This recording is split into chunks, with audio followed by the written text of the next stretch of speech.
Hi students. आज तक हम लोग 3 चैप्टर 1 2 3 खत्म कर चुके हैं। अब आज जो करने वाले हैं वो चैप्टर नंबर 4 टाइम सीरीज। तो देखिए क्या है सेक्शन सी। अगर आप सेक्शन सी देखोगे ये सब जो लिखा है पूरा थियरी पोर्शन, यानी मैक्सिमम थियरिटिकल पोर्शन 2 मार्क्स में उन्होंने पूछा है। आज तक एक ही सम था जो उन्होंने क्वेश्चन पूछा है, वो है मार्च 19 में।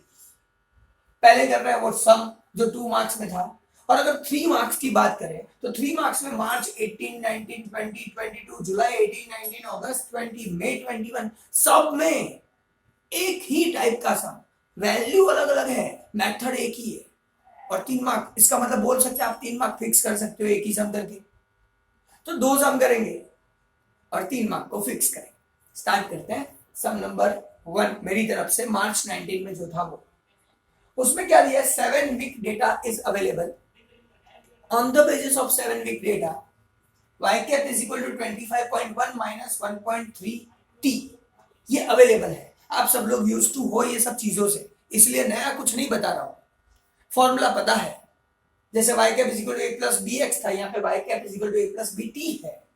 ठीक है, उसके अंदर बात करो तो क्वेश्चन में पूछा है 8th वीक और 9th वीक के बारे में फाइंड करो कि 8th और 9th में क्या होगा। सिंपल सा है, 7 वीक्स के बारे में दिया है ये इक्वेशन में t इज इक्वल टू 7 तक हो चुका है। अब t इज इक्वल टू 8 रखो, t इज इक्वल टू 9 रखो, सम फाइंड करो, 2 मार्क्स आपके। इतना आसान सम था, सब तैयार था, सिर्फ वैल्यू रखना है। देखो कैसे, for t is equal to 8 y cap is equal to 25.1 minus 1.3 t is replaced by 8 because 8 is given. So for 8th week, now 8 into 1.3 answer 10.4, 25.1 minus 10.4 answer is 14.7. That's it. 1 mark is yours. Same way for t is equal to 9, replace this by 9 only, remaining remains same. So 25.1 1.3 into 9 11.7, 25.1 minus 11.7 answer is 13.4. So 1 plus 1 2 mark yours. 2 mark में पूछा था एक ही बार मार्च 19 में, बाकी सब साल में क्या पूछा है सिर्फ थियरी। कौन सी? Limitation of graphical method of time series, presentation of graphical method of time series, importance of time series, characteristics of least square method, limitation of moving average method, characteristics of graphical method, seasonal component. Explain this. All the theory is asked in 2 marks and only one type of question asked in 3 marks. एक ही type का question 3 marks में है, जिसमें क्या दिया है, मैंने मार्च 18 वाला सम लिया है, सेम खाली इंफॉर्मेशन अलग है। n is equal to 4, sigma y 270, sigma t y 734, इतना दिया है बस। और आपको बोलते हैं फाइंड ट्रेंड लाइन। अब ट्रेंड लाइन का मतलब क्या है, y cap is equal to a plus bt।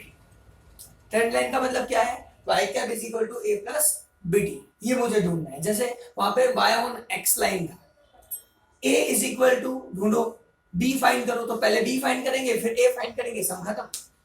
तो देखो यहाँ पे n is equal to 4 है, इसका मतलब ये हुआ t is equal to 1 2 3 4। अगर n is equal to 5 है, t is equal to 1 2 3 4 5। n is equal to 10 है, t is equal to 1 2 3 4 5 6 7 8 9 10। लेकिन 3 मार्क्स में ना तो छोटा सम होता है, तो n is equal to 4 1 2 3 4 1 2 3 4, total is sigma t 10, t square ये सबका स्क्वायर कर लो 1 4 9 16, टोटल 30, सिग्मा t स्क्वायर 30 हो गया। सिग्मा t स्क्वायर मेरे पास है। अब t बार फाइंड करना हो तो sigma t upon 10 upon 4, answer 2.5। y bar is equal to sigma y already given 270 upon 4, answer 67.5। अब चीजें मेरे पास है 1 2 3 4 and 5। On this basis I can find y cap। So first of all b is equal to n sigma t y minus sigma t sigma y upon n sigma t square minus sigma t whole square।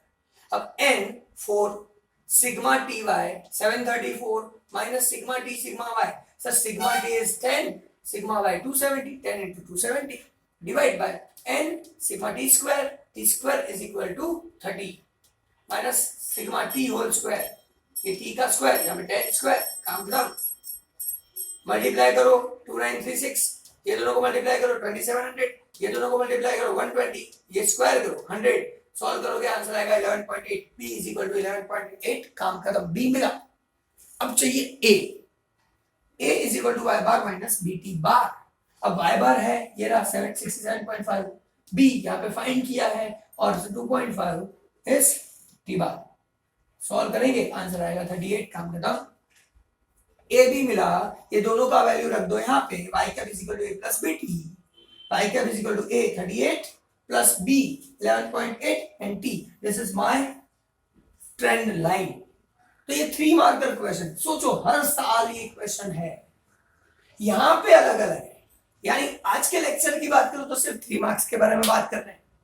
हाँ try करो, अगर ये सब हो जाता है शायद ये क्वेश्चन आते हैं तो आपके 2 मार्क भी फिक्स हो जाएंगे।